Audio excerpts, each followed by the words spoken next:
This government meeting is brought to you by Eastworks and our local cable subscribers.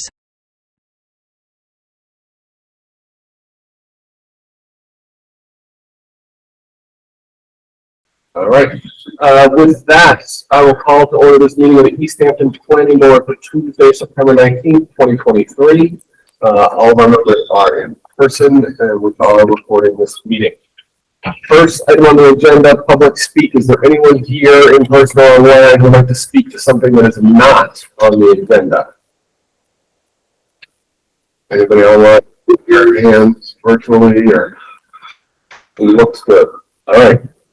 Moving right along to continue public hearing for KC Top Development LLC. I guess first we can get an update from the applicant about sort of what there's some new materials submitted, new plans, that sort of stuff, and you can let us know where we are. I got to use this mic? Yeah. Yes. Yeah, put it right up there. Yeah. Good evening. Good Schulter with Pro Engineering. Just want to give you an update everything that's happened since the last meeting. We're continuing to work with the Conservation Commission.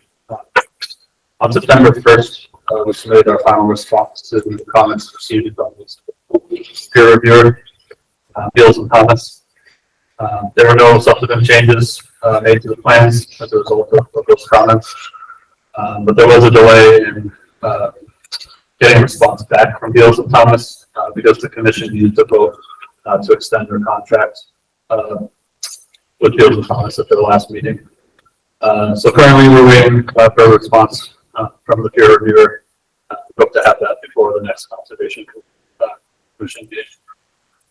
We don't anticipate any additional comments that would have any significant impacts to the design or layout of the project. Since the last meeting, we submitted a plan with a new site entrance layout. I don't know if it's possible to pull it up. Yes, I will try. Let's see. I refer to it.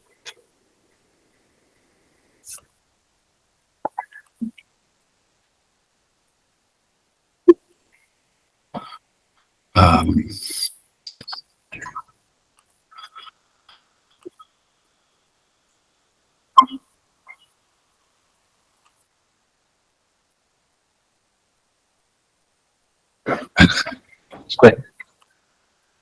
So the applicant has recently purchased 2 lots directly opposite the project site.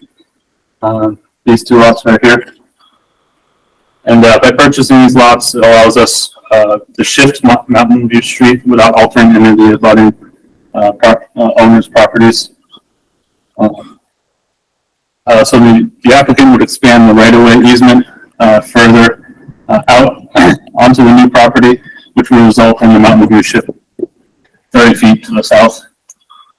The project site entrance was also shifted and reconfigured. It's moved 65 feet to the north, and this would line up directly across from Mountain View Street. The layout of the bank development was also adjusted to accommodate the new entrance location. So this whole street was shifted. Parking was kind of rearranged a little bit. This area was opened up. So this new entrance plan would alleviate all the major concerns. The side entrance would be aligned with Mountain View Street in a typical 4-way intersection. The property owners who have access rights to Mountain View would retain those rights at the new location. There would be no need to alter any of the land owned by other parties, including Starbucks and the Cernak properties.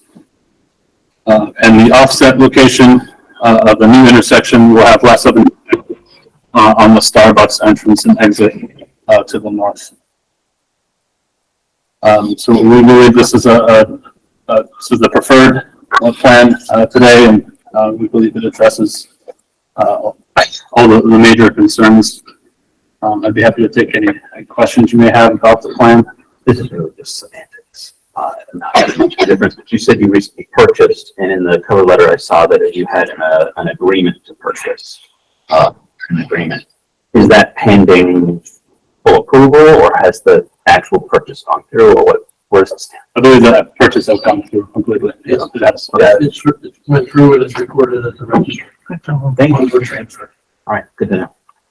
And the right of way is as well, or that will be, if this, once this all gets to the next step, the right of way that's drawn on that plan for Mountain View, is that It's all on the property that I purchased, so I'd be. that's recorded as well? Okay. Well, would be, he's nothing with you on their property. Right, so they can make it however they want.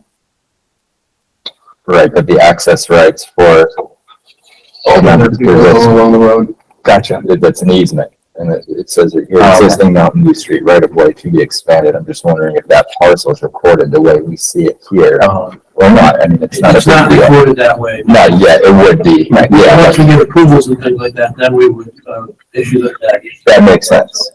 but it's not. That isn't proposed. Understood, that makes sense, yep. So coming from, West Street towards the property, as you go by Groveland Street, why wouldn't you put a left-hand turn lane there? Is there space for it?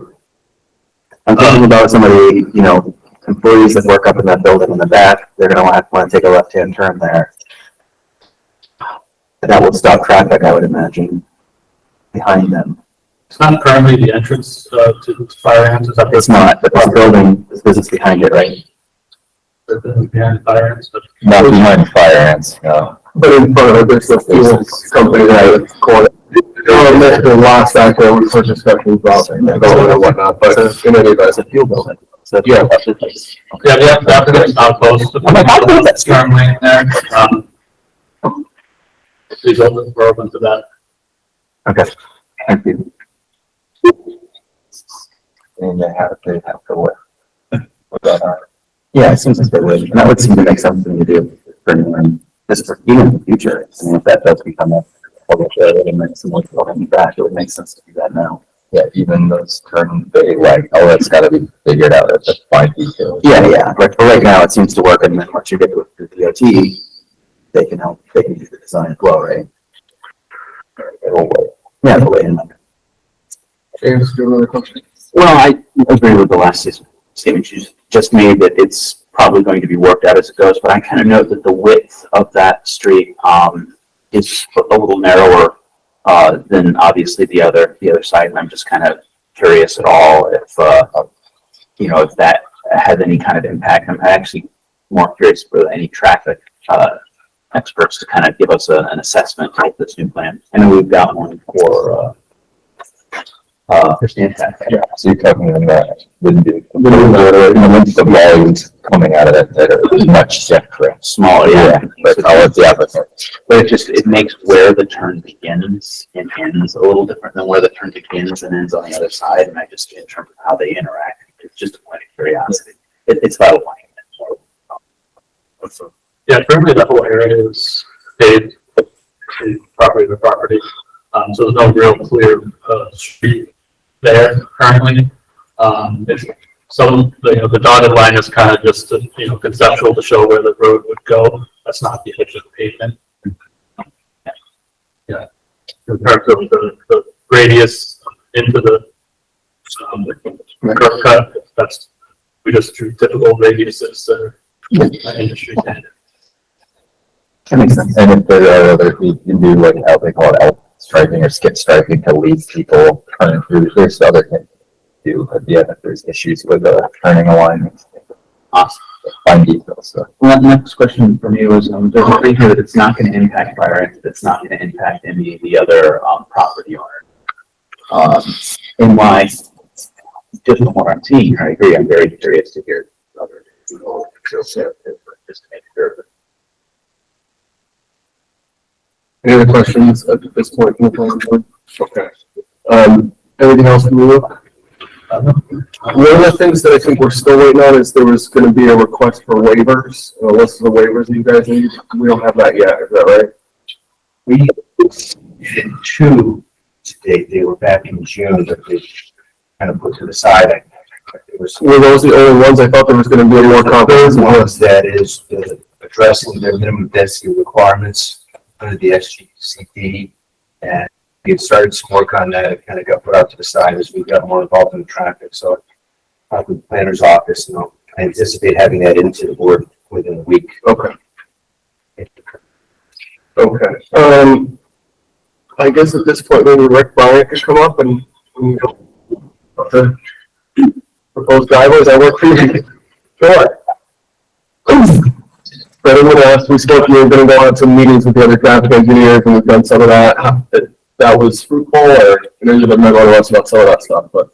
Yeah, 2 meetings ago, we were instructed or allowed to have some working meetings with the applicant's traffic engineer, as well as the engineer, air engineering representing property owners on the opposite side of the road. Collectively, they hired PRS, their representative, not that all the parties speak in the same voice, but they were at least using an expert.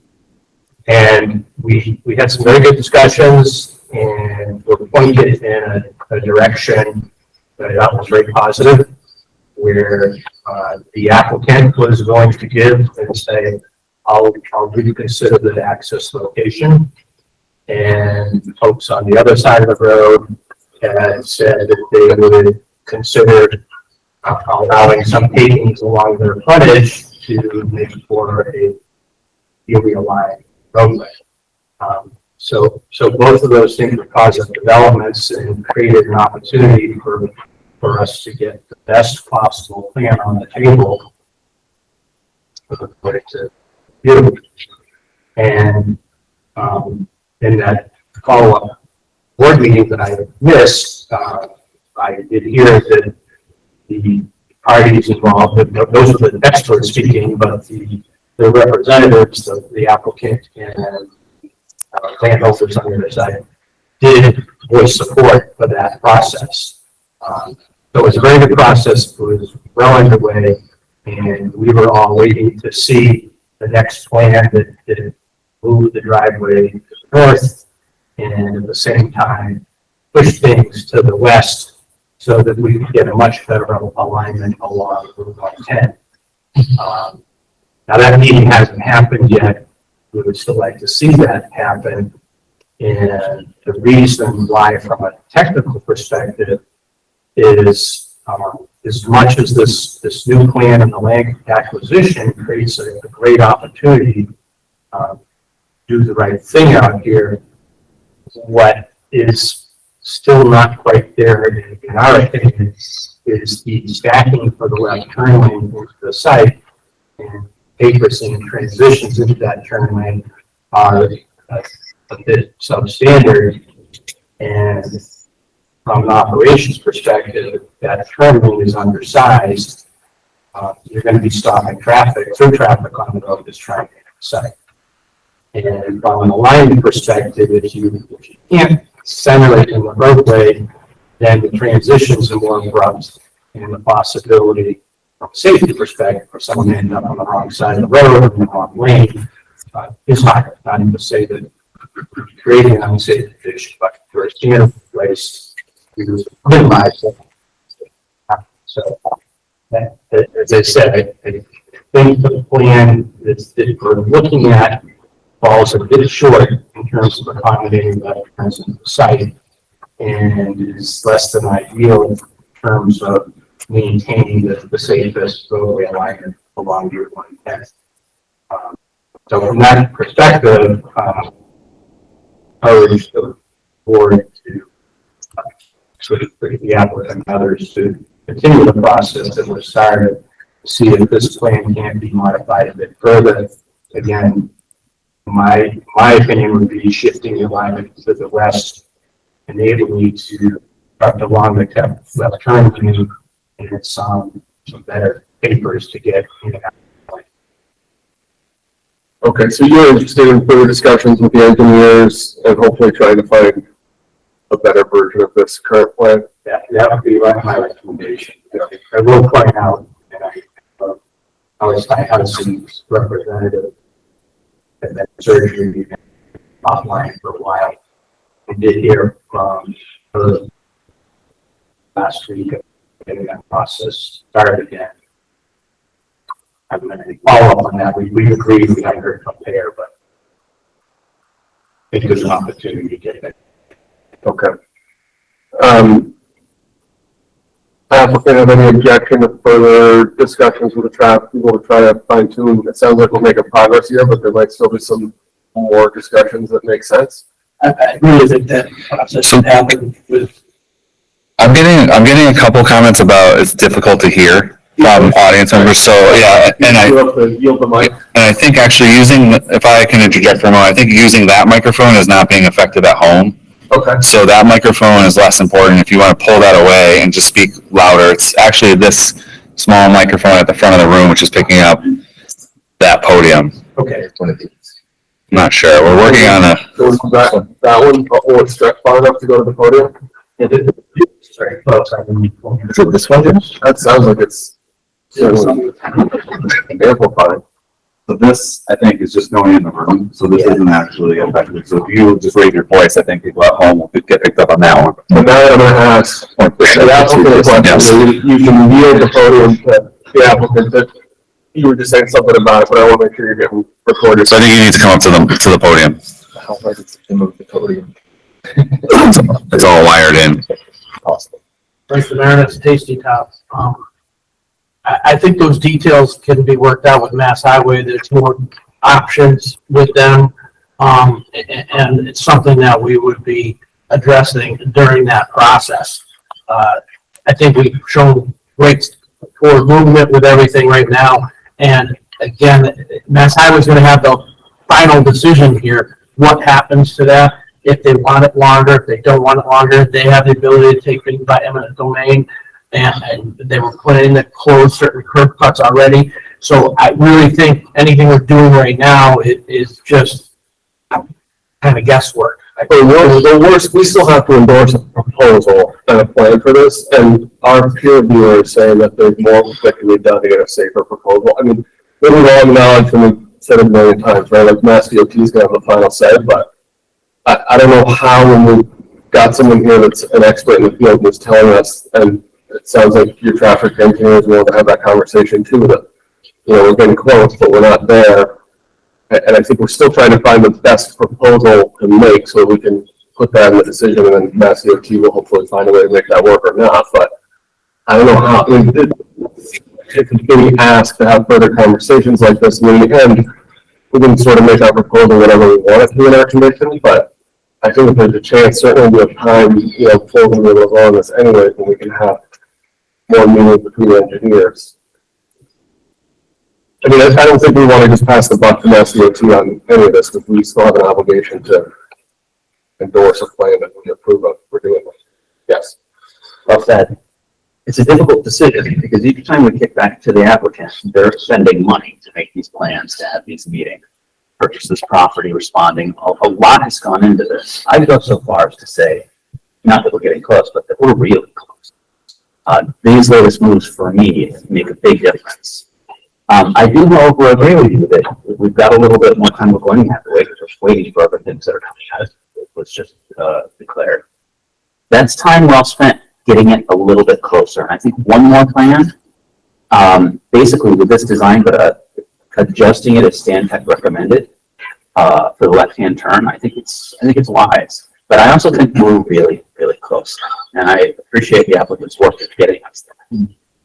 Yeah, and I think also, I mean, we're not bound to, you know, endorse anyone's proposal. We can have our own design, our own requirements, our own conditions. So I think it's a good way to have a little more participation from everyone involved, so that it's not something that comes out of left field. But I mean, part of the reason we have a peer reviewer is because we're not traffic experts, all of us. So it's hard to hear that from our peer reviewer and then say, no, we're good, at least for me. Especially where I don't think it's going to slow down the process at all, although it obviously adds more work and cost to it. Well, you know, we'll go back to the drawing board one last time before the next hearing, and we'll do the best we can. I appreciate that. And since that's the case, I just think it would be really advisable, maybe check with Jeff at the planning department. I just want to make sure that this plan has absolutely everything in it that we might want. I don't know if you've had it, or Chris, if either of you reviewed it from a perspective of the standard things we always look at. I didn't see it in this, was it signed? Was it all the kind of little details that, because this will probably be the one that we'll be working off of the next one you come up with. And so it's just. But I also think we can't reach an agreement and Stan Tech tells us, oh, this plan looks good, but we need a left turn lane that's an extra 50 feet longer or whatever. We don't have to go off a plan that someone submitted. We can condition that to our peer reviewers recommending it's the safest option. And Mass DOT will either take it or not, and we'll cross that bridge when we get to it. But I think it's a good opportunity to still have more input and come to some sort of mutual plan. We're trying to design something here that is most likely to get approved by Mass DOT, so we know that it passes them. I can put my best foot forward, we can put our best foot forward. Yep. We've been doing that consistently, and there's another process going through Mass DOT. Like you said. Yep, we appreciate that, thank you very much.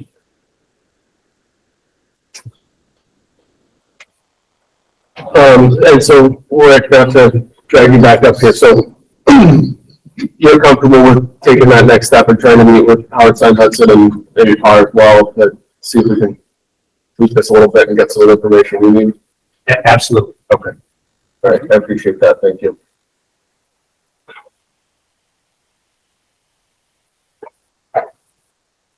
All right, so any questions from the planning board at this point? Nope. All right. I've seen a couple hands online. I'd like to open this up to the public. Obviously, we've had a lot of public comment in this, so I don't want to feel like they can't talk, but to the extent we can stick with more material and also try to keep the comments under 3 minutes, that would be greatly appreciated. I saw Elizabeth Goodman has her hand up for a while, but we'll start with her. Sure. So, Elizabeth, I'm going to lower your hand online and then promote you to co-host momentarily.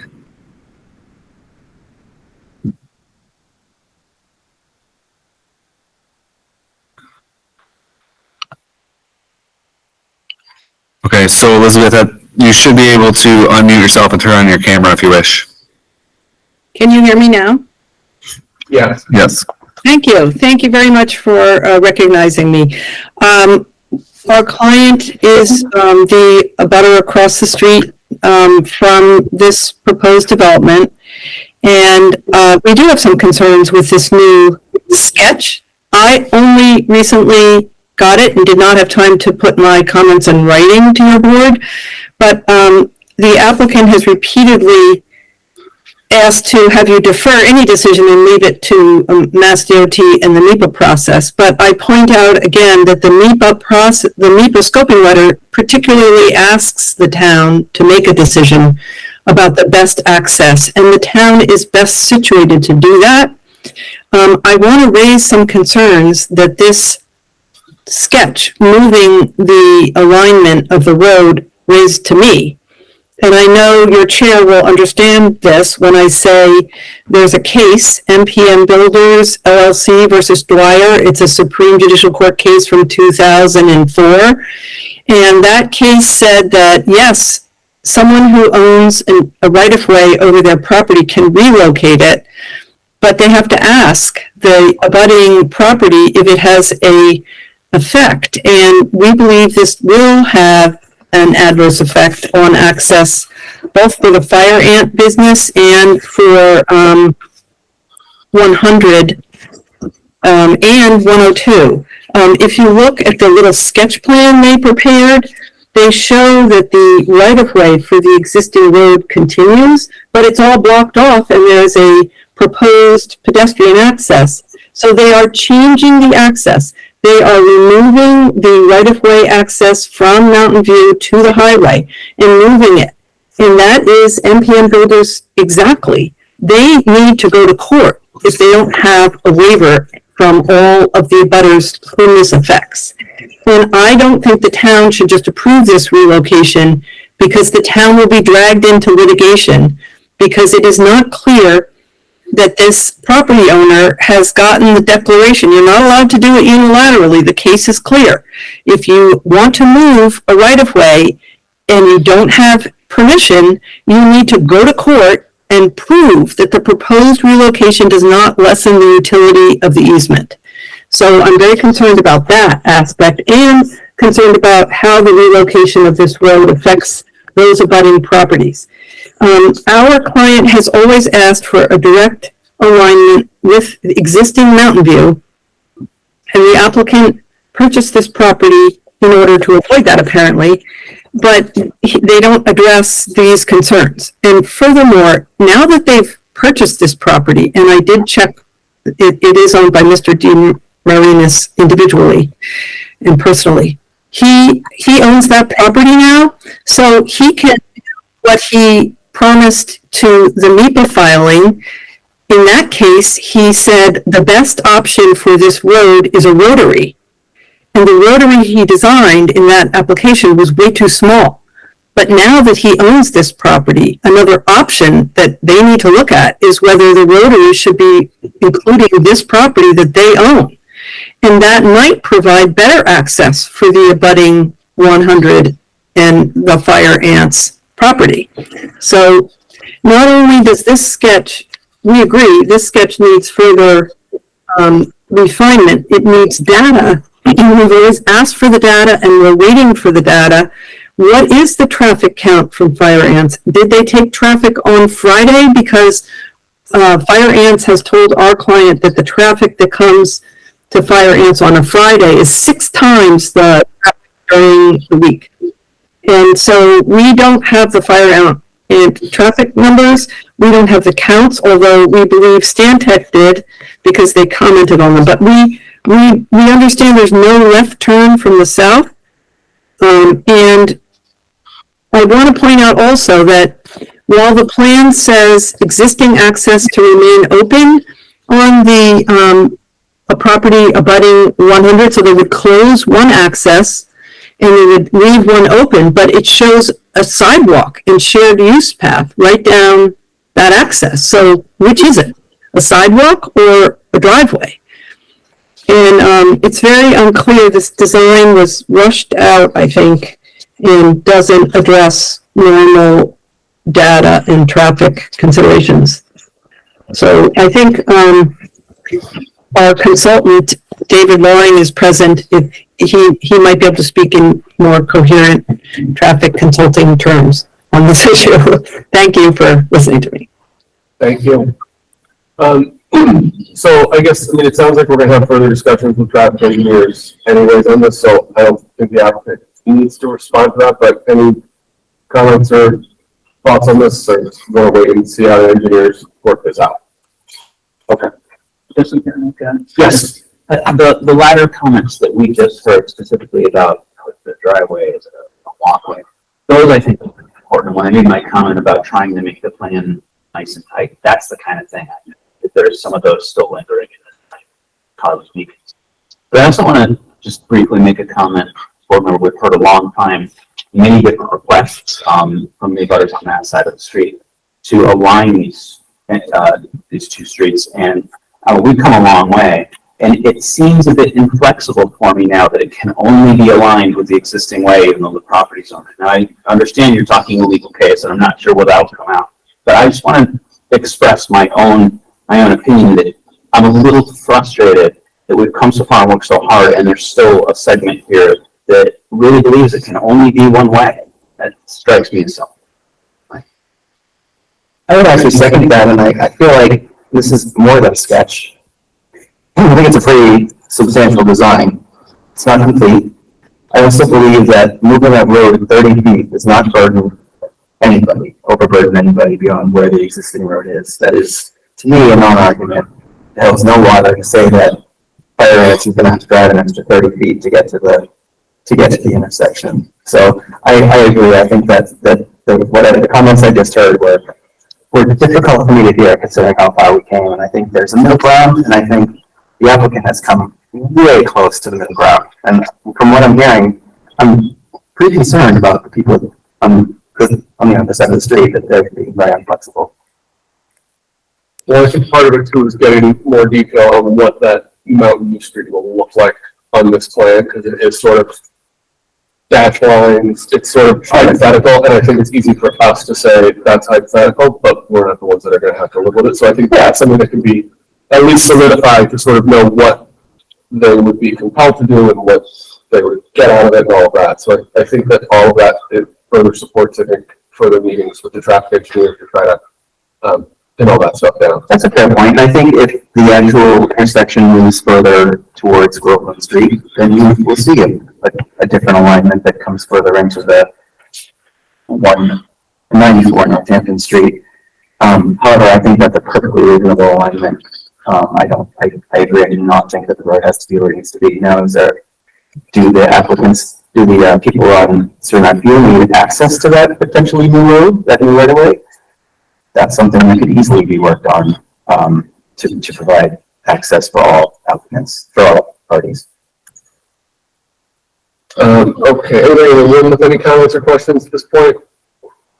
Yes. Oh. Sure. Yeah. Rick Cernak, Properties, 100 Northampton Street, Easthampton. Okay, so I guess we're talking about my backyard here, or front yard and backyard. 100 Northampton Street is the building you can see right here in the diagram. It's kind of got an L shape to it, small building. That's the office building for Suriname Fuel, owned by Energy Properties and Waste Restaurant Properties. The building in the back, it seems like there's not much clarity here as to the ownership and the function and use of that building in the back is the truck garage. Trucks parked there, that's the shop. So burner parts and boilers, furnaces, things like that, and the parts to repair tools are kept there. And there's 3 bays there, and a couple of trucks that are generally parked outside. Occasionally there are tractor trailer trucks that go up there. When I owned Suriname Fuel with my sister who's present, Leslie, we had upwards of half a dozen, and sometimes more, especially in the winter time, tractor trailer tankers that went in.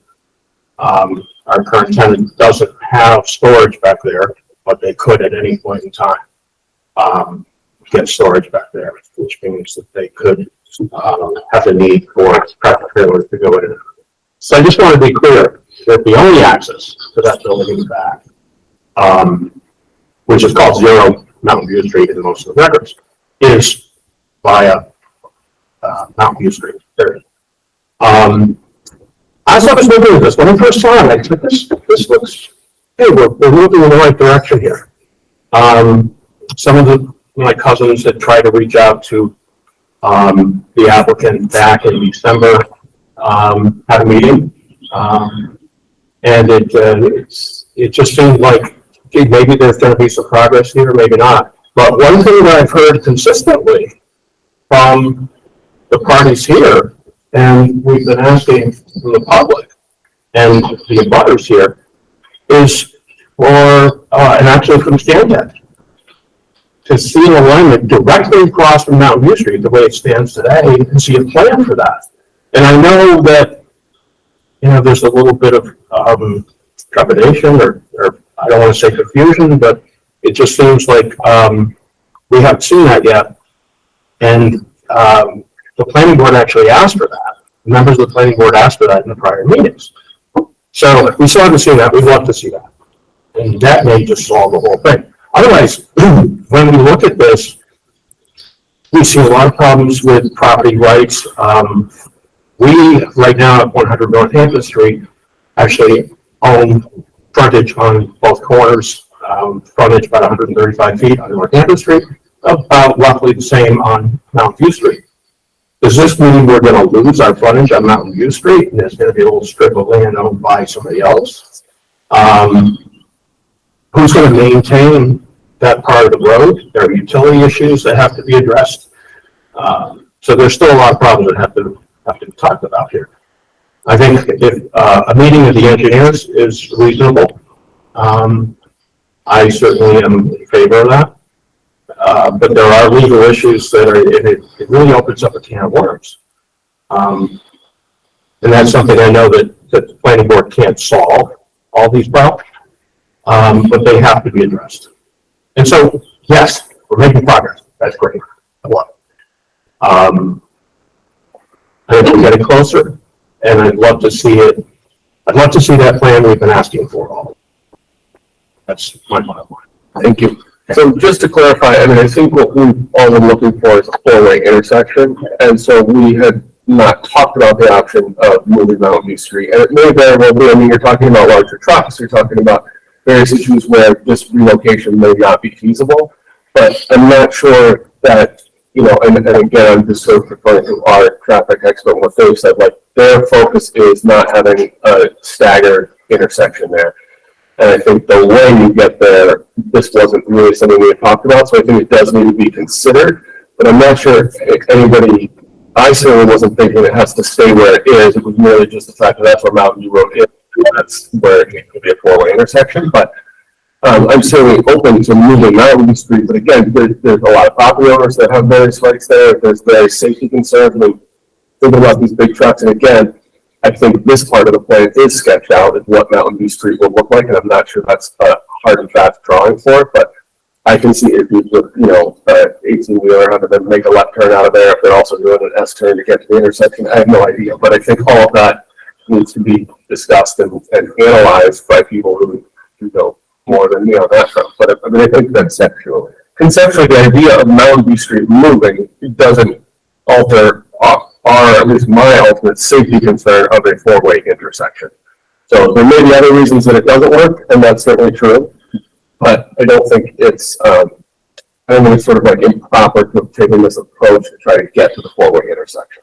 Yeah, I agree with that. I think the person speaking was mentioning my initial request to align with those. Yep. That was when I didn't know that this was an option. I think this is a great option. And so I don't need to see that road aligned with existing Mountain View Street. If you would like to do that, the applicant would like to, they can. But this is something that, to me, works. And from a design perspective, as a design engineer, not traffic, but this is done every day. This is easy. This is not hard to do to design this road to make sure that 18-wheelers can get up that road to the back. So this is definitely moving in the right direction. All right, so we have Patty C online with a hand up for a while. Great, so Patty, one moment, and I'm going to promote you to co-host, which will allow you to share your screen and speak. As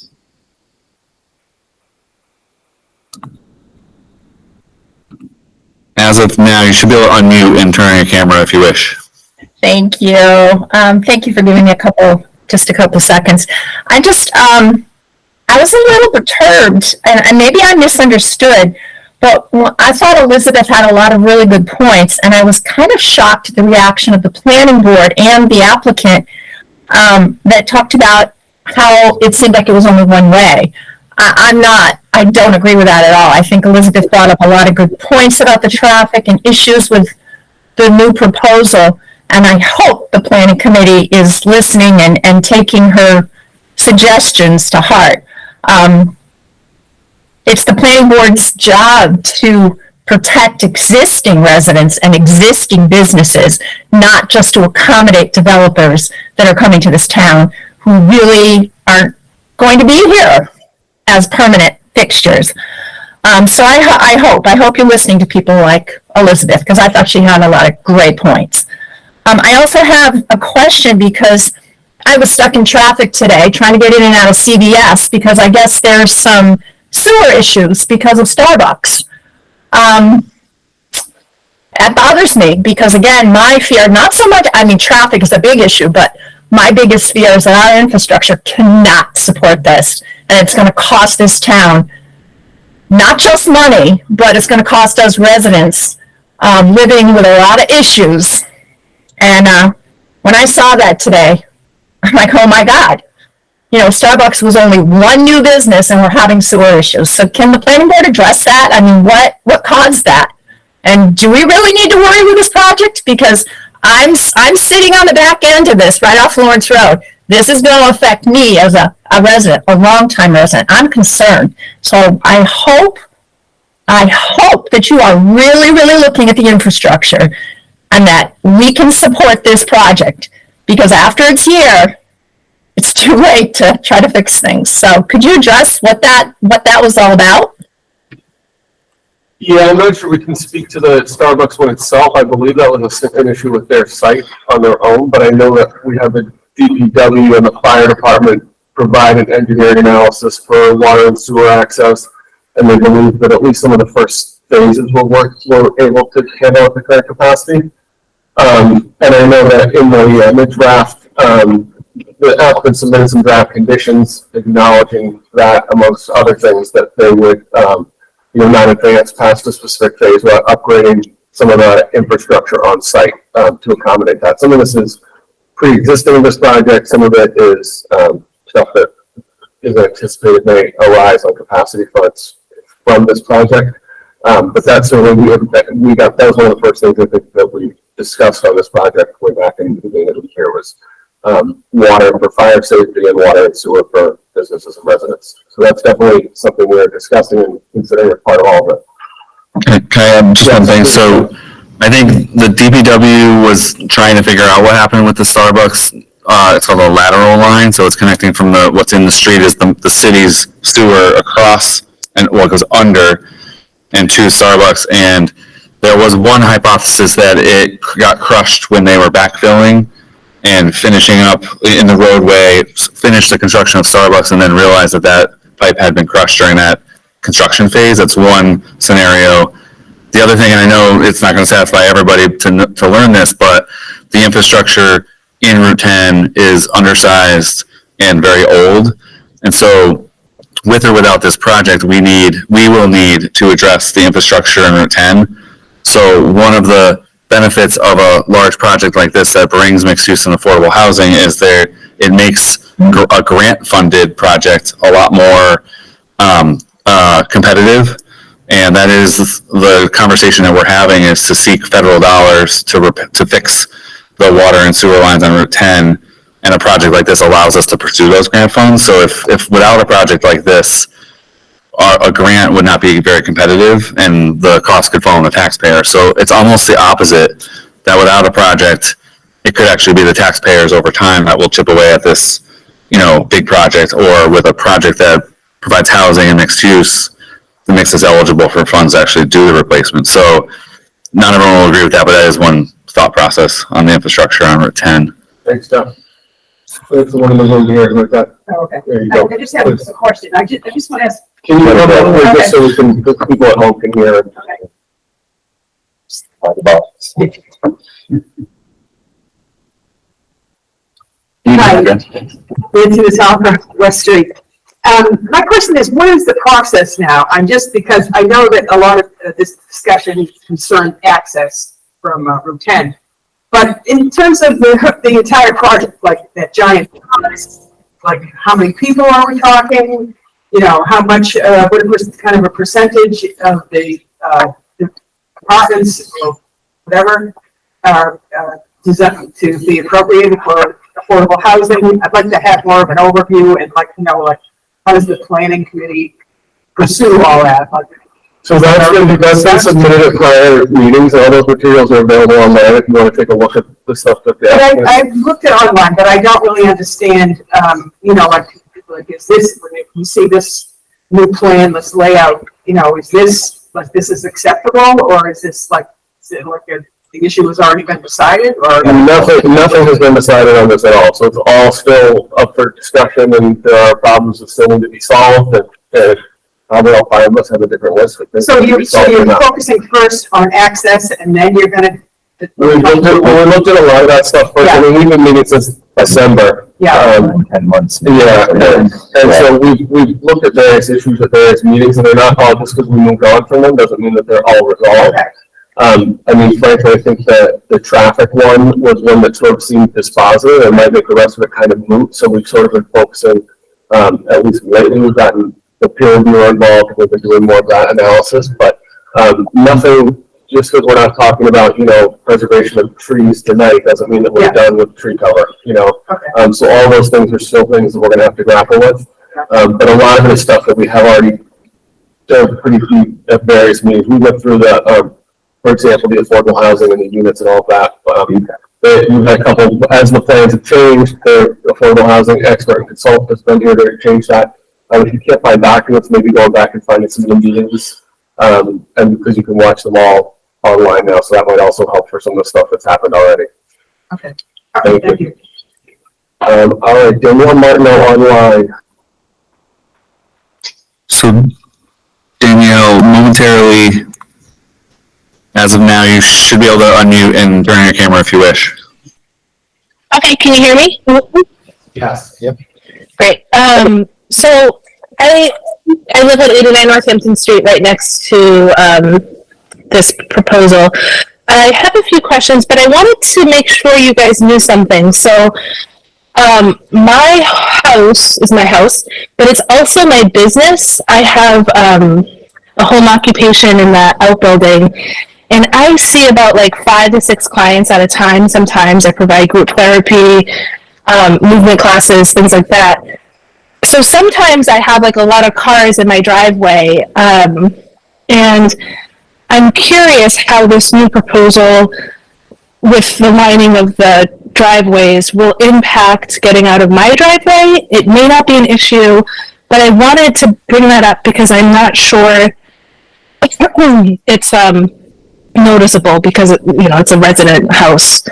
But I do have a business as well. And I hate to bring this up because I know it was such a big issue, but I have to say I do support the Rotary, and the reason why I support it is because it will create flow on the street. I think a light will make it very difficult for me to exit my driveway. It also would create backup for Groveland Ave as well, which is a very difficult left turn to take when you're trying to get out of Groveland.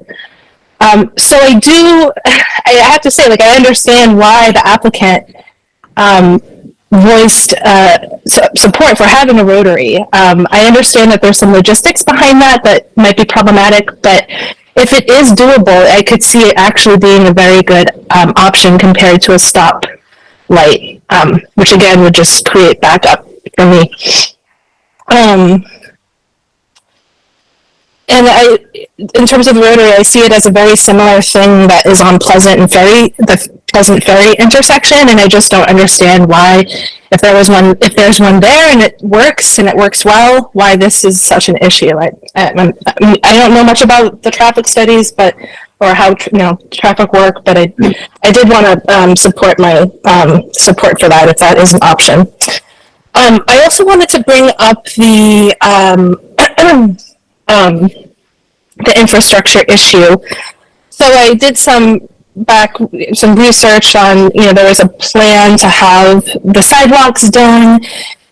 There was a really bad crash that happened right outside, a fatal pedestrian, unfortunately it was fatal, pedestrian crash last year that happened right outside right next to my driveway, where this property is located. And they discussed having some improvements for this year, 2023, starting this year, for sidewalks and for crosswalks. I looked to see when the beginning date was set for that, and it's 2028, which is, in my opinion, way too long. And I'm just curious how that will impact this project.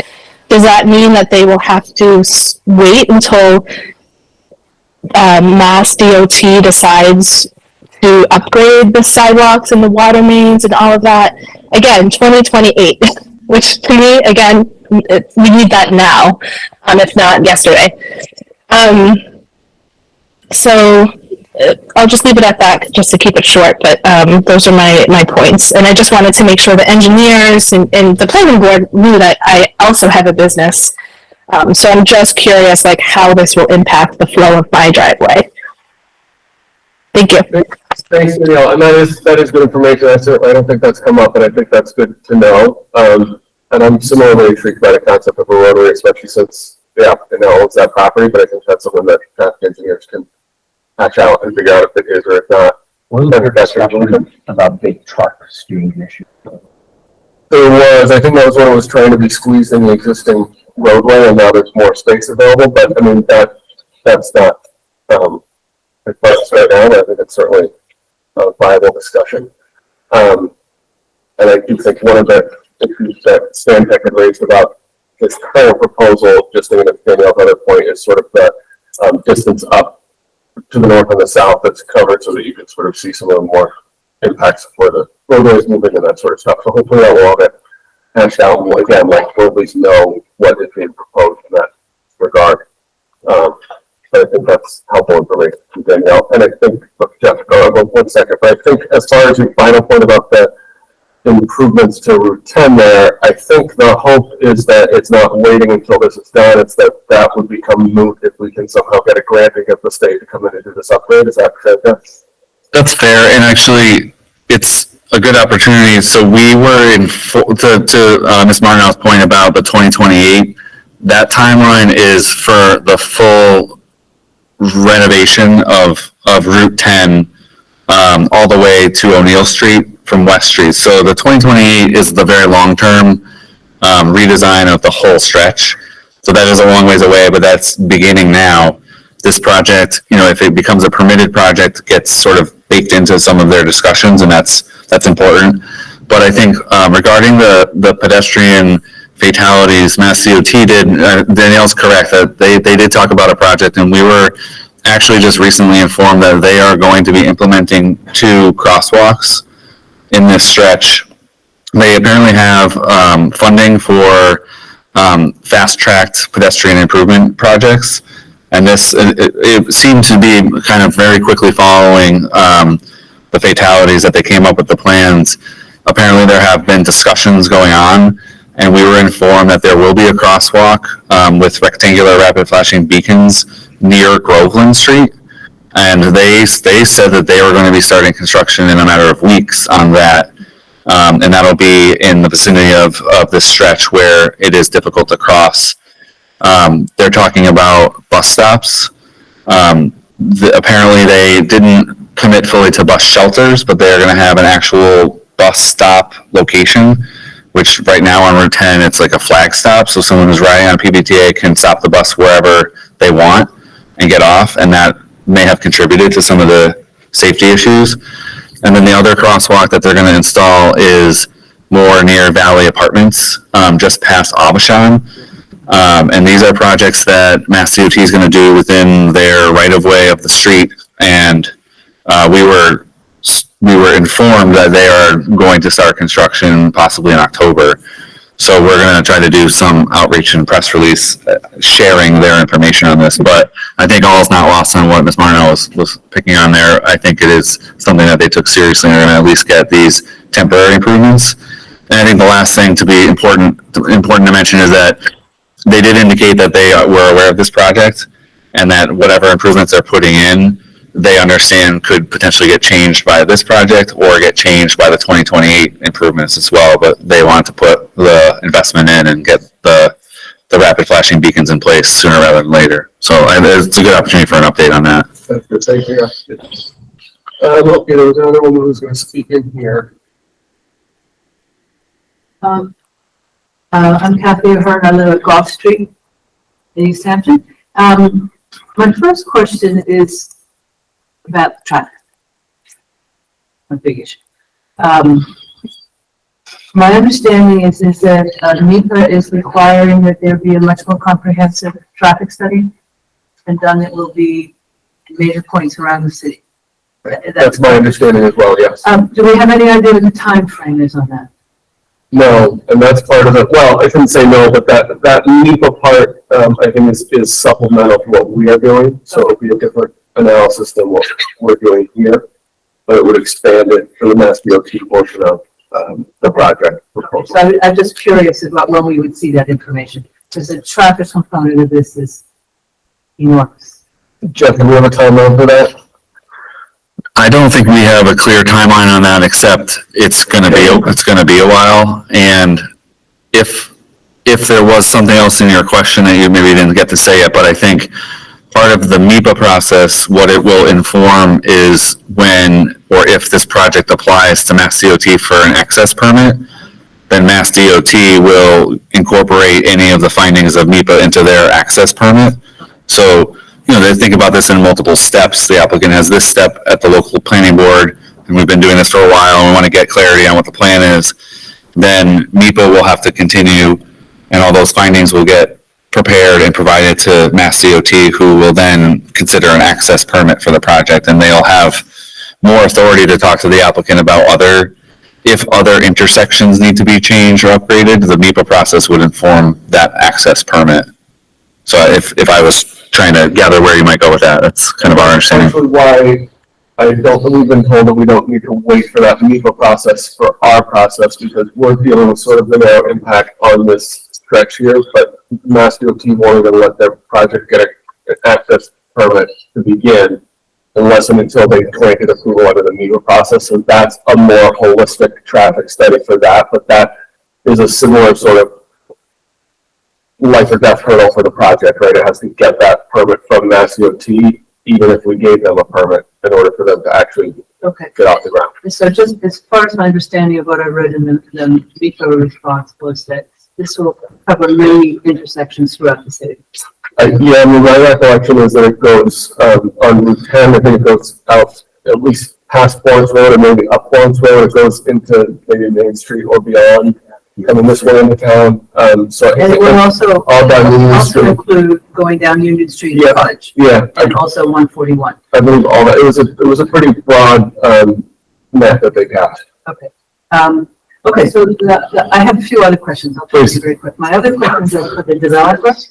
And Yeah, can you give us your questions? and then we'll- so can I see Jeff, can I see the slide again, please?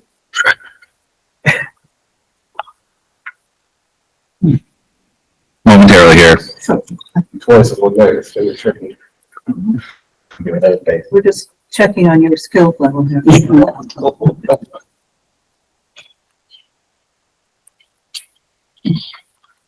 Should be coming up. All right, There we go. Okay. fired yet. I'm just gonna stand over here so I won't block the image.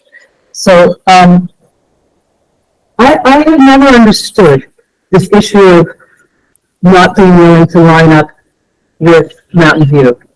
It's been a complete mystery to me.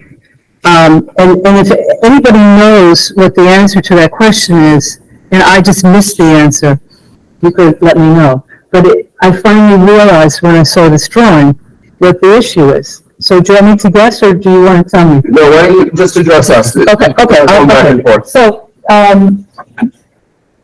sorry, do I miss something? It's a touch screen. So can I touch it or no? No, I prefer not. So, may I borrow your pen? Most people stand at the podium and I mean, I don't know what the chair's pleasure is, but This is Mountain View. Mhm. And if Mountain View went straight across, then it encroaches on where you want to put the bank.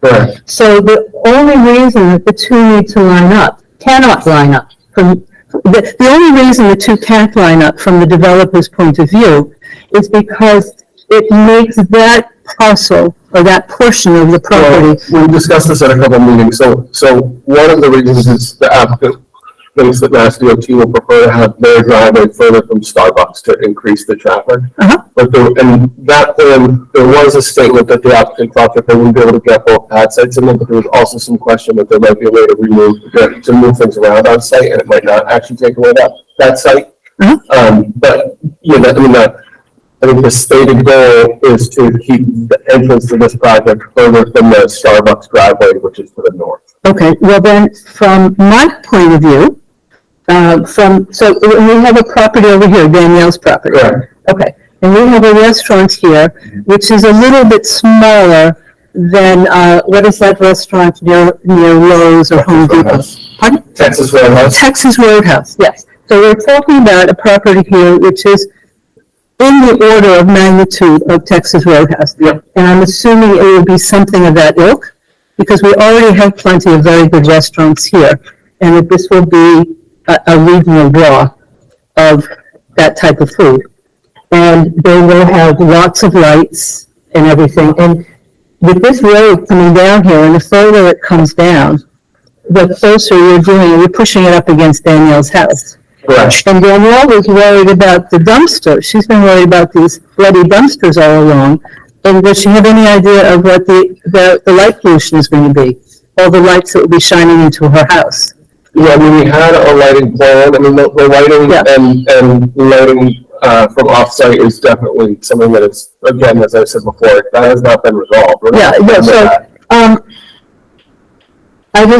would say, I don't think the driveway location has ever altered where that restaurant pad site has been proposed. So I think that is a problem that needs to be solved or addressed regardless of where the driveway lineup is. Okay, okay. So this driveway lineup is not necessarily to save that piece or to have the way that piece is set up, where the bank is. You mean that separate business site there? Yeah. I think there was a statement that was true by the applicant, but I think there was also some discussion at the last meeting and the one before that there might be a way to work around that and still have that business there. Okay, so my But last, that is up in the air, correct? okay, so my last question is, and you may know the answer to this already as well, that there are people who are concerned about when they drive up and down Northampton Street, no longer being able to see the mountain. Yeah. And so is there an elevation that shows what these buildings will look like? Because now we have Starbucks and you can already see the elevation of it. And I'm assuming that the elevations of these two buildings will be similar. We have not had visuals and we haven't had design plans for those businesses yet. And for something like this, it may or may not be part of this process. This thing would have to come back anyway. Okay. For those businesses in theory, but that is also an issue that is still outstanding and will need to be addressed one way or the other. Okay. Okay. You're keeping track of all of We're this. keeping track of all of it. Okay, terrific. Okay. It's one of Jeff's 4 jobs that he does. Ah, wonderful. Okay, thank you. Yes. Yes, good evening, Leslie Cernan, Strathmore Properties, 100 Northampton Street and 0 Mountain View Street. And I wanted to say that I'm very encouraged with discussions and progress. I wanted to acknowledge my cousin Keith for having come to the table and negotiated to sell this property to make progress. We do have a few concerns about this most recent design that I wanted to add to what Attorney Goodman had to say. My comments are mostly of a legal nature, which I don't have answers to at this point in time. And I realize that the new design is meeting Mountain View Street less than what had been proposed prior, but it still does affect these legal issues. So in addition to the property owners who have deeded rights of ingress and egress to their properties, and whether they need to approve this plan, I'm assuming that the courts need to give approval. Does this push the timeline forward for the development of Sierra Vista Commons? Well, we're waiting for this answer. I don't know. I don't think that's something we need to wait for. There's a bunch of different ways this could go. One is that everybody back there could get on board with any proposal. One is that this current plan isn't what we go forward with. One is that we condition this site plan or the application approval on a driveway that hypothetically looks exactly like this. And then if no agreement can be reached, the applicant can't build unless and until they can build a driveway like that. There's anything to go, but that's not necessarily something that we would wait for because there could always be another issue that has to go to court. I don't think we could actually lock in on the design, given that it could change through a further process later on anyway. I mean, we're gonna do that with respect to Mass DOT as it is, right? I mean, we're picking our plan and we're gonna say this approval, assuming it gets voted for an approval, is conditioned on this design that we are approving. And it could just as easily be a plan like this that says, all right, either you have to work it out with the people that have deeded rights, or they're not, and they'll have to go to court, or what have you, but I don't think we're there yet. But it's certainly not something we're gonna wait for this to work through the court, considering it hasn't even gotten to that point yet, so. Okay. Then logistically, I'm wondering what happens to the current right-of-way, the current Mountain View Street, as that comes to Route 10. So, for example, does the southern lot line for 100 Northampton Street then extend to the center of the old section of Mountain View Street as a property right? Do you follow what I'm saying? Yeah, and these are going to be private legal issues. I don't want to give you any legal advice as someone who has that, those deeded easement rights, but those, again, like what we recommend or don't recommend, if we recommend anything, if we approve anything, is going to be different, but whatever impact that may or may not have on any of those other property owners is not going to be, I mean, it may become relevant to us in the sense that that group has a veto and is not going to agree to this relocation or wants to do something else with it. I don't know, but it's not really, that's going to be a private property dispute. Okay. And then, the next question that ties into all of this is, how is the developer going to reroute the utilities that are under the old Mountain View Street or on the edge of Mountain View Street? Because it gets kind of messy if we don't address some of those issues now. The existing section of Mountain View Street has water and sewer running under the road and utility poles above ground. And they service that back lot, which is 0 Mountain View Street. They also service what is now fire ants. So they're going in different directions. And if, for example, I wanted to put a parking lot in the back of 100 Northampton Street, does that then cross the rights of Mountain View Street? And how does that play out legally? That's going to all be private property rights and obligations as well. So that one, I mean, it may again get to whether or not this proposal is feasible or productive or reasonable. But those issues are already things that all those property owners alongside of the existing easement and the proposed easement or any future easement would all have to either work out together or go to court and hash it out. Okay. And if moving the entrance of Mountain View Street is on the applicant's party, who becomes responsible for maintenance, plowing, paving, signage, lighting? So that's all private easement rights under your deeds for people that live back there. So that is either already established or you would have to talk to a lawyer about who has those obligations now. As far as I understand, the proposal the applicant currently has is that they would simply be moving that easement area down to the south. But again, as Attorney Goodman said, there's all sorts of legal issues involved for those other property owners, not necessarily for the planning board, other than the practicality of this proposal that we are eventually going to have to vote on. And how about just that new section of Mountain View Street? Does that then? None of that is something that the planning board has control over. So we don't have authority to alter the rights of private property owners who have access or, maintenance obligations or anything like that. That would all be stuff that would have to get worked out between those parties on their own. The only part we're talking about that we have sort of jurisdiction over is the driveway proposal, and whether or not, I'm not sure this is even where we're going to end up as the final proposal yet. So that stuff is all private neighbor issues. Okay, thank you. Thank you. Please come on down. One kind, set in stone deadline. What is it, like 10 months and counting now? Yep.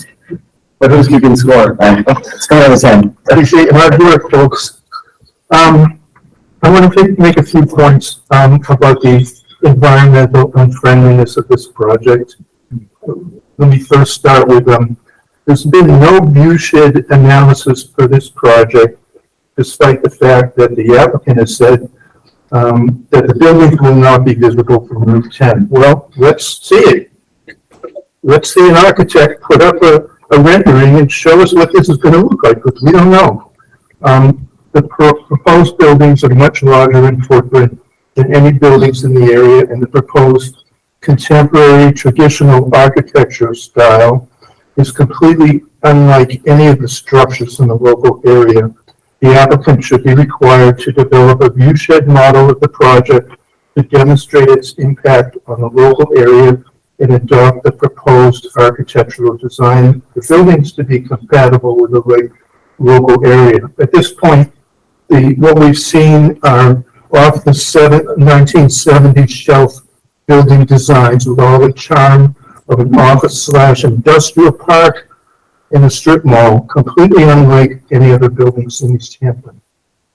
I have a couple of suggestions to improve the environmental friendliness of the project, because basically they could care less than what we've seen so far about environment and ecology of the project.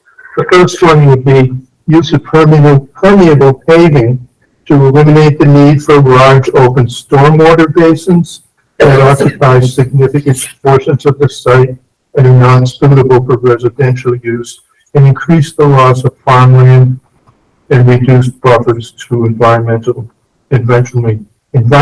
sensitive areas. Another suggestion I have is, instead of the extensive lawns that they proposed, which serve no purpose, I mean, are people going to be playing soccer out there? Or, I mean, what's the purpose of all these lawns that they want to have there? It requires a lot of gasoline, a lot of fertilizer, a lot of maintenance, and it just doesn't make any sense. So instead of having all these massive lawns, how about putting in some groves with native trees and native shrubs in some of those areas to take up what the lawns are taking up, which serve no purpose at all and do absolutely nothing for the environment. I'm also kind of baffled by the number of waivers that the applicant is requesting, which go against things that the people of the city and the city supposedly have said is important to us. So they're asking for waivers in the city's smart growth 40R overlay zone, and they intend to request that you folks waive several key provisions of the city's regulations for this zone, including the minimum required residential density. Increasing the proposed residential density to what is specified in the city's regulations would allow for the same or greater number of residential units to be constructed in the front half of the property, lessening the impact on the more environmentally significant rear half of the property.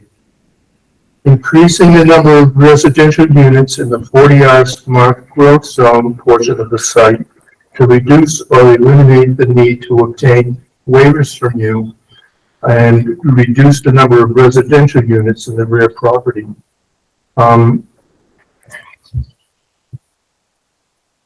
I don't know if it's in your power to request an alternative plan for the site, but it sure would be nice if we could see an alternative that doesn't waste the land like this one does. This is the most inefficient use of the land that we could possibly think of.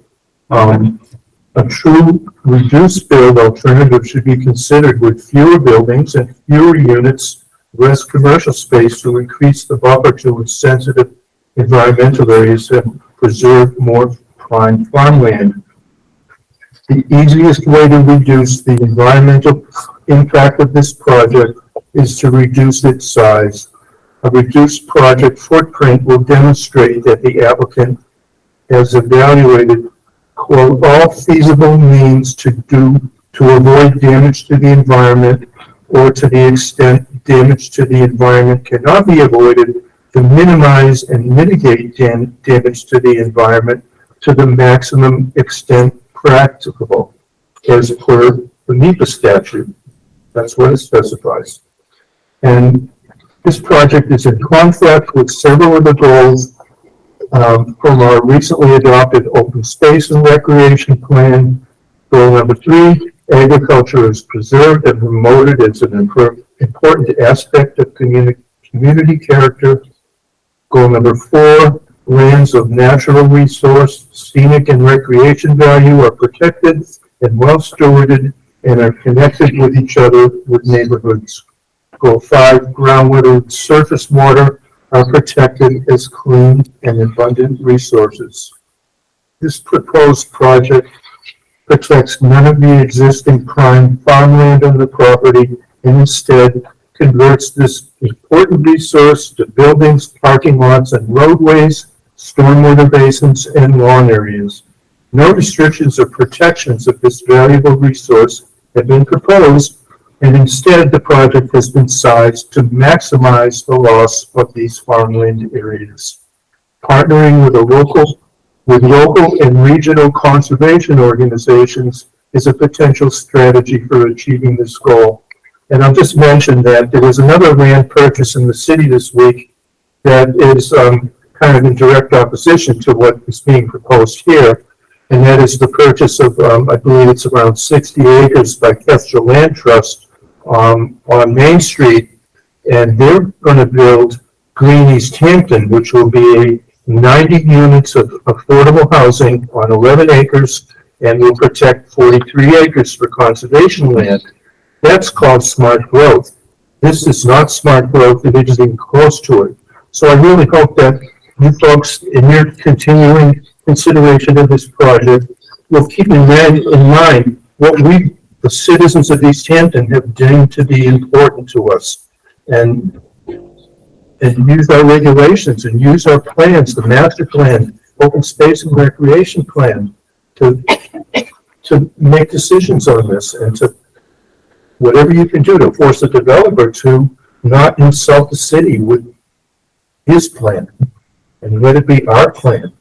Thank you. Thank you. One thing that did remind me of, just for the applicant, I think to think about, or maybe when we come back next month, but we had talked before about requesting a more sort of consolidated, smaller plan and compact. There have been some changes since then that have sort of made some of those changes, and reduced a little bit the tree clearing and things like that. But I think that, maybe for next time, we can at least get a statement that that's sort of as small as we can financially do it, and for you guys to be feasible, or if there's a way to do more compact. There are a lot of other proposals out there that sort of minimize the disturbed area that might be feasible as well. But I think that that's just something that might be helpful and interesting to at least have that discussion. Any other questions from in the room?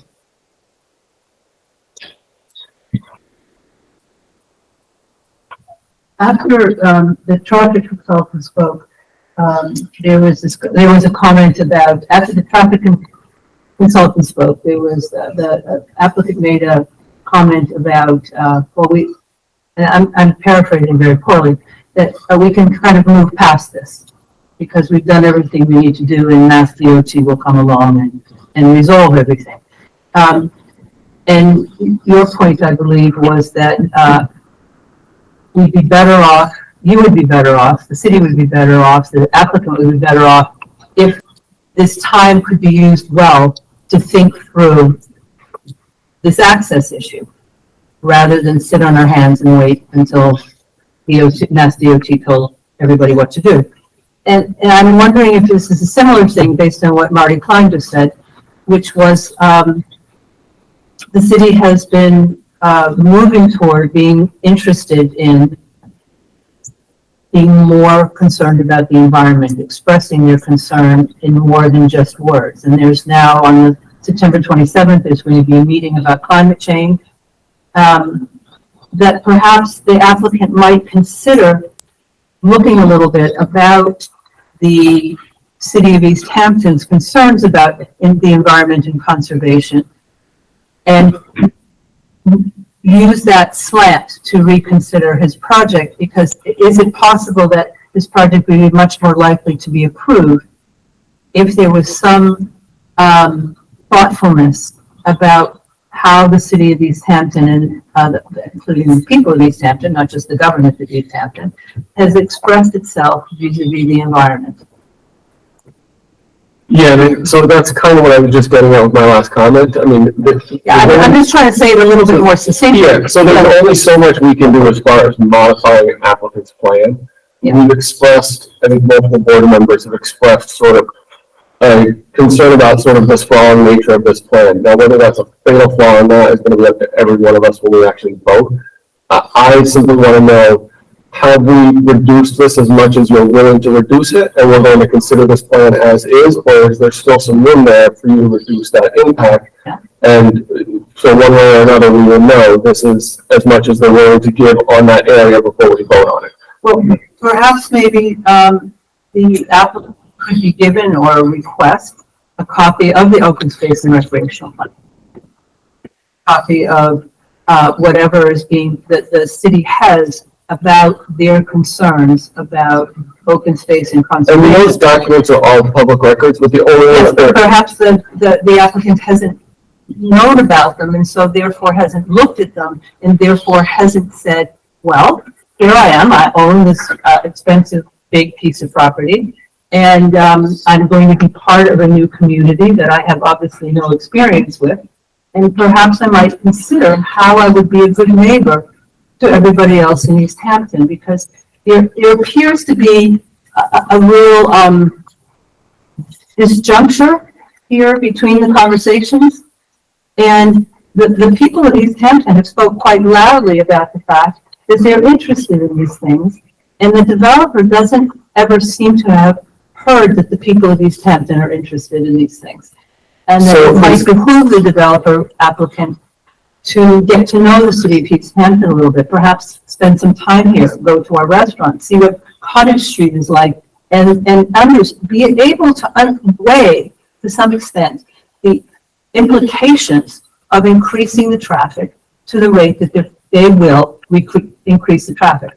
The upheaval that this will cause in this wonderfully crafted, in an old and wasted industrial city, which has saved itself from the abyss, like other old industrial cities throughout the state of Massachusetts have attempted to do, and very few of them with the success of Easthampton.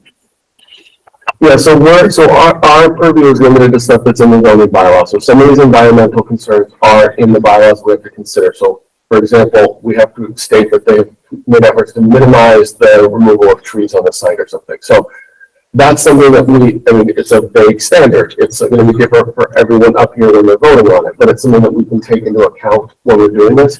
It's not our job. I certainly don't want to. Please let me finish. It's not our job and it's not the planning department's job to gather materials that might help impact the decision by an applicant to modify their plan. They're going to have to determine how far they're willing to move, and then we're going to have to determine how we're going to vote on that plan. That's their final submission. And so that's really what we're limited to, and that's where we are now. So getting to that final part, seeing, okay, is this as far as we're going to move on this issue, or this issue? And if so, then they're going to get an up or down vote on that proposal. Okay. And so that's really all there is. So they have to be curious to be able to have a better chance. And if they're not curious, in 1865. Okay, we're going way too far back with that. We're trying to limit this to 3 minutes, and you're already for your second time up here. So I just want to be quick and say, this is the process. We don't really do the plan. We look at their plan. So we can tell them all the things that concern us, and some of those are things that we want them to make better efforts to try to solve. Okay. And some of them may be fatal flaws for some of us that say, I'm not going to vote for this project because of that. But it's going to be up to each individual member, and it's going to be dependent on what is the final submission that the applicant makes based on these conversations. So now we're just at that point. Okay, so in 160 years, there have been 3 possible 500,000 square foot construction projects in the city. One of them was Cottage Street. One of them was Eastworks, and this would be the third in 160 years. And we're talking about something massive here, and we're talking obviously with an applicant who hasn't had an opportunity to come to an understanding of the community that they're about to change the river. Thank you. Thank you. Patty C has a hand raised again. Online. So I'm going to work to promote Patty to co-host. As of now, you should be able to unmute and turn your camera to. Thank you. I just have a question for the planning board. And I want to thank you all for your time. I wouldn't want to be in your position, trust me. I know sometimes we get a little heated. I guess my question to you is, are you going out in the community? Are you listening to the community? Are you seeing if this type of progress and project is really what this town wants? Again, I'd hate to be in your position. I hate to be in your seats, but I guess, are you going out to the community? Are you listening? Not just these open sessions, because they can get really heated, but I guess. Patty, we're limited to what happens in these hearings. We can't go do that. The open meeting law won't allow us to do that. We fortunately have had, 10 months and counting of public hearings with a lot of public comment. And we're also limited to what we can do by the zoning bylaws that have been passed by the city council. So we have limited areas where we even have any discretion to change things or vote here and there for a specific reason. But those decisions as far as how parcels are zoned and what ordinances apply to it and whatnot have been made long ago and can't be changed now. So the quick answer to your last question is no. We've had plenty of public feedback on this, but it's not really appropriate for us to be setting up a table on the boardwalk and asking people when they come by what they think about the project.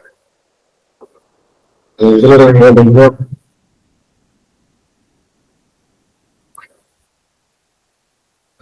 Tom Brown, Grove Street, Easthampton, member of the Economic Development Commission. I didn't have any prepared remarks, so that scares me a little bit. Yes. But, overall development is bad for the city. We've said from day one, the components of this project, affordable housing, new businesses, childcare. I know of at least 2 people now who can't go back to work because they can't find childcare in Hampshire County. Not just in Easthampton, but in Hampshire County. I'm not even sure how many positions this will open up when it's built. The other thing is, the last time I checked, developer is not a 4-letter word. And I do know for a fact that this developer lives 1 town over from Easthampton. I think he knows where Easthampton is. I think he knows what's going on in Easthampton. And I still believe, in my heart of hearts, that at the end of the day, this project is good for Easthampton.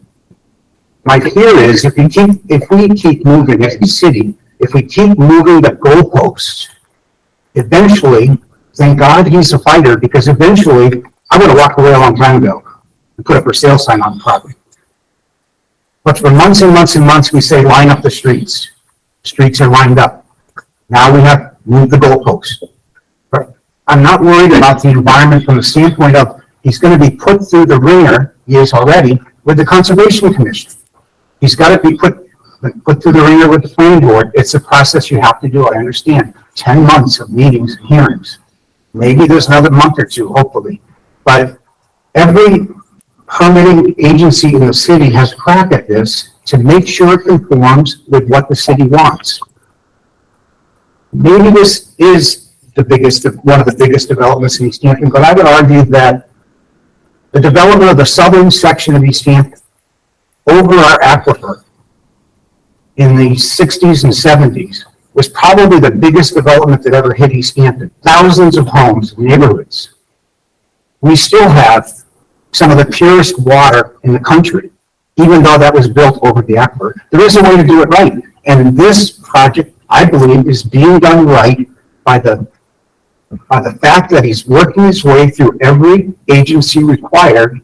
So we can't say he hasn't done anything to make this plan work. I can't count on one hand the changes that have been made to this project from the day it was first presented to you. So I still believe he's doing everything he can possibly do for the city, for the environment. It doesn't mean it's a bad project.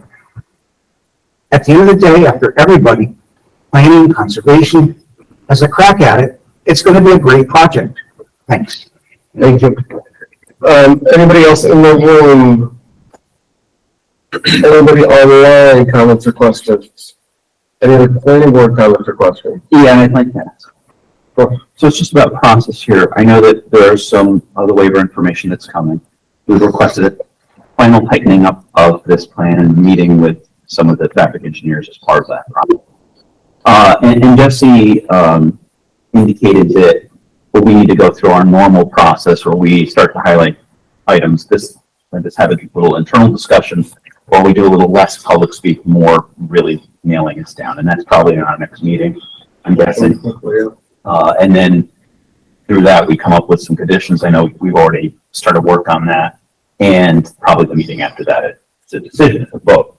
And I want to make sure that we're kind of on that we're all heading on that page, that we're going to have to, when we come to the next meeting, be ready to tackle some of these issues and talk about how we feel about farm soil, how we feel about roads, how we feel about the view, how we feel about lighting, all the little things that we know, the dumpsters, everything that we normally dot our I's and cross our T's, because it has gone on a long time, and I think it's time for us to get these conditions and nail this down. Yeah, I think so.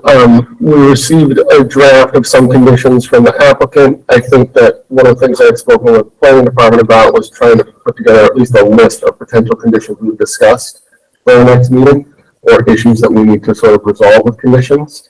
And I think we definitely need, I'm hopeful that another meeting with the traffic engineers will resolve most all of the driveway stuff.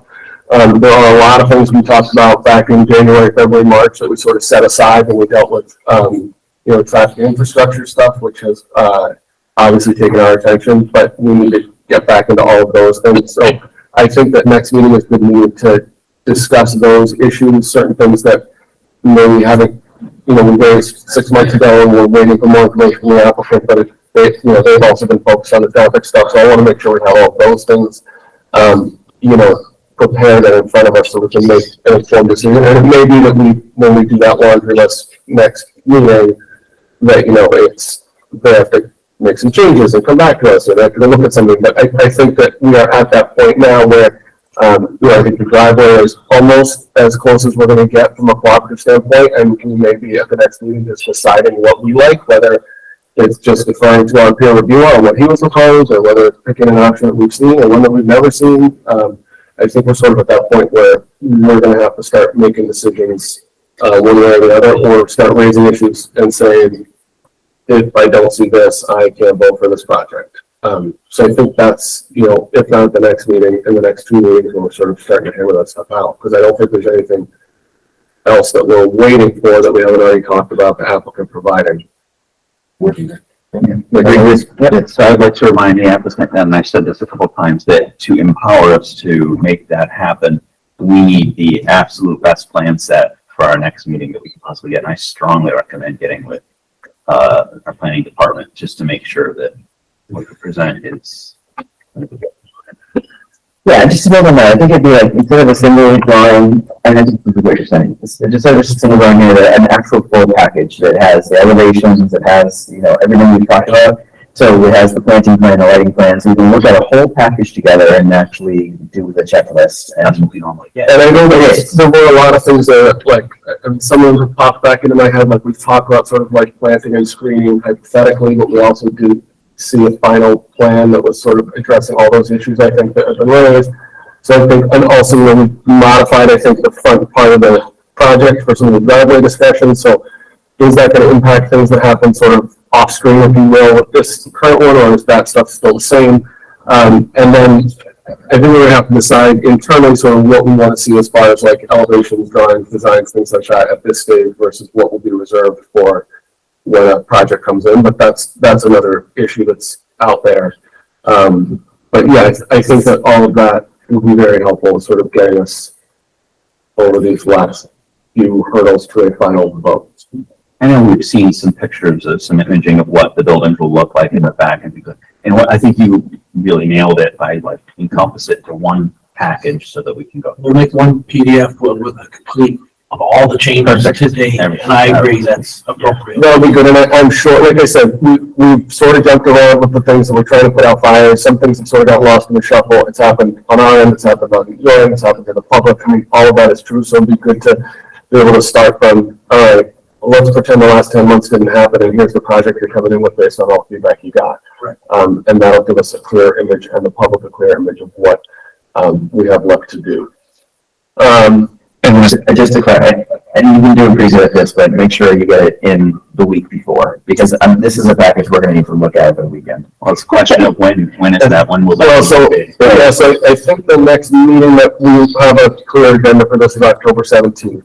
I think the regularly scheduled meeting, and would is that enough time for the traffic engineers to meet and then you to come together with something? it's a month. I think the traffic engineers have been able to do pretty quick turnarounds too, so I'm optimistic that they will find a way to do that. Yeah, I think I would just emphasize the traffic engineers is like a real critical path, that's going to need to happen ASAP to make the timeline work and get the plan sets where they need to be. So I think that's really important. I just want to clarify, so the board is asking for something to outline conditions. The applicant did provide some, and so I will put that together.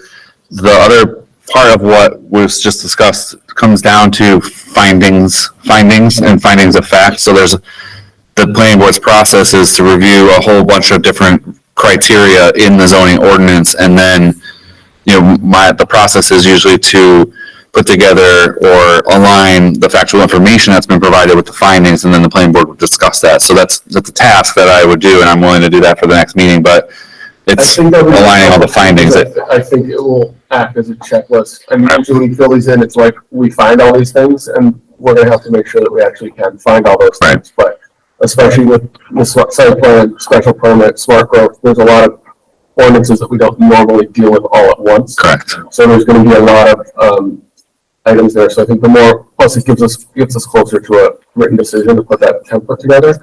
Don't forget too that he's, the department is down an assistant for the planning board right now. Are you going to be able to have that all together by October 7th? Yeah, I think by the 17th, that's fine. I think, I'm sorry, Jeff and I talked about this afternoon. We don't need a, draft decision that's ready to vote on. I think it's more to serve as a checklist to sort of say, okay, we need to figure out conditions for this, or can we really find this from this plan, or do we need to make a change so that we can actually make that factual finding or something like that. I don't think it needs to be in final form, but just as like an itemized checklist to sort of raise the issues. Right. Would be very helpful. and then the list of waivers would be forthcoming. That was already discussed, but that would be informative for your next meeting. Okay. Yeah, that's So reasonable. that's another one that would be helpful. And so before we do move to a continuation, I do see a couple hands up here. So, let's do, looks like I put the Rappel's hand down, so I'm gonna promote them to co-host. As of now, Paula and Wallace, should be able to unmute yourself and turn on your camera if you wish. Oh, God, almost. Oh, all right. We hear you, yep. Okay, very good. This dates back to March 7th of this year. On March 1st, my brother Wallace Rappalis and I attended the meeting of the Easthampton Historical Commission, located in the municipal building at 50 Payson Avenue. The purpose behind our attendance was to offer our opinion that the Tasty Top redevelopment is out of place. Some of you may remember that our mother, Janet Nizinski Rappalis, is the author of the Manhan River North Branch in the year 2000. As part of our mom's research, the three of us took a road trip to the Mattituck Museum in Waterbury, Connecticut. To briefly illustrate, there was a man who wore buttons on his jacket and pants. How effective it was to present this history of manufactured goods, buttons, at this time. Underscoring the history these facts clearly attest to, there should be no more urban sprawl. Farmland must be protected, especially for the Manhan. There could be a lot of history stored in these buttons I just described, reminding us of the great loss should the associated land is dug up. In addition, lead ore might lay resident there for any construction taking place at that point in time. For our mom's sake, no digging. Thank you. Thank you. And I have a letter as well. Oh, okay. Same date. My sister Paula Rappalis and I attended this month's meeting of the Easthampton Historical Commission because we were concerned about the direction this project might take. The so-called Tasty Top Development LLC, we are already questioning its safety. Specifically, the banking of the road, Route 10, north or south, lacks adequate clearance to the proposed Sierra Vista Commons. From the research that our late mother, Janet Musinski-Rapolis, compiled for, quote, the Manhan River North Branch, close quote, one will read of the late Caleb Loud. Mr. Loud constructed a button factory where plated buttons still graced uniforms of armed and civil servants downstream in the Manhan. Also, Mr. Samuel Williston of Easthampton, Mass., began the production of cloth-covered buttons in 1827. My point being that from the digging of these cloth-covered buttons during the course of this project, the integrity of local history would be impacted. Thank you. Thank you. All right, let's take Elizabeth Goodman one more time for our last comment of the night. I am going to be promoting Elizabeth momentarily here.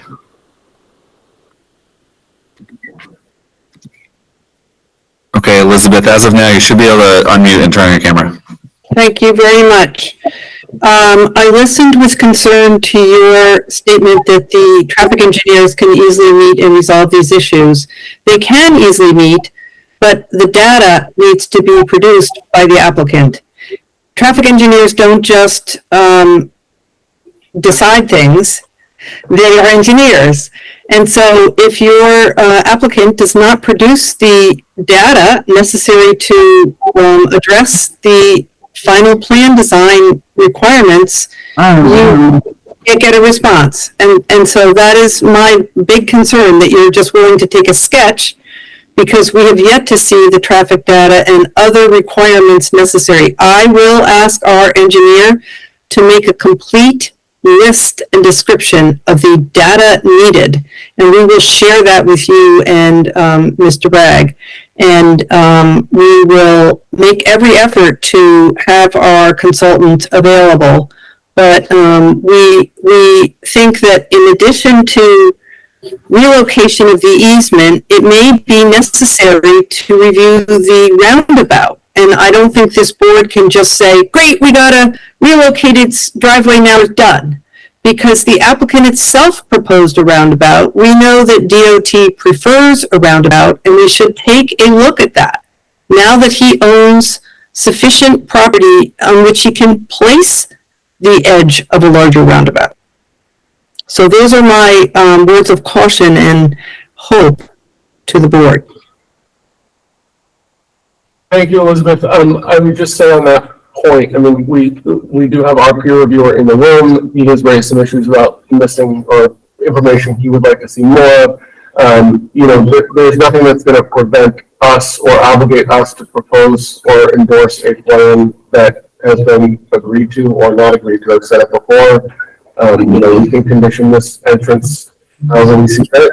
And like I said, if we can't reach an agreement, I'm certainly happy to hear from our peer reviewer about what he would propose, and we can decide what we do or don't want to do each of us individually. But I certainly think the more that the interested parties and their engineers are in the same room, the better we are to come to an agreement that will be sort of best case scenario for everyone.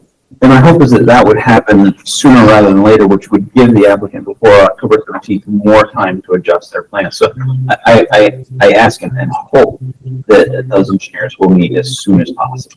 Even though I said that for them to last, I do see Karen Pike has raised her hand, so I think it's worth. Right, and she's the applicant. Yep, so Carrie, I'm going to take a second to promote you to co-host. Hopefully. And then a strong one, yeah, come on. Okay, good. Carrie, as of now, you should be able to unmute and turn on your camera if you wish. Good evening. Can you hear me? May not be able to see me, but oh, there I am. Okay. I just wanted to note about the roundabout that there are issues with the operations of it, and part of those come from the uneven volumes. So roundabouts operate best when you have even volumes on all of the legs, or relatively even volumes. So if you have legs that have one side or another that has less volume, and particularly with Route 10 having higher volumes, that can mean issues for those other legs to be able to operate certainly if it's something that the community feels strongly that we need to look at again, but I believe one of the reasons we discarded it was not just the space, but also how it operated when we did that analysis. So just wanted to clarify that. And certainly, if both PAR and I know we have a letter that Jeff sent along from Rick Bryant on Friday that we'll be responding to, but if there are other items, we certainly will do our best to address those in a timely fashion so we can have the traffic engineers meeting and keep this process moving. Thank you very much, Gary. Thank you. So with that, I think we could take a motion to continue to the 17th of October. I motion to continue the Tasty Top LLC till October 17th. I'll second that motion. All right, voting in favor, all those in favor? Aye. Opposed, abstaining, okay. This government meeting is brought to you by Eastworks and our local cable subscribers.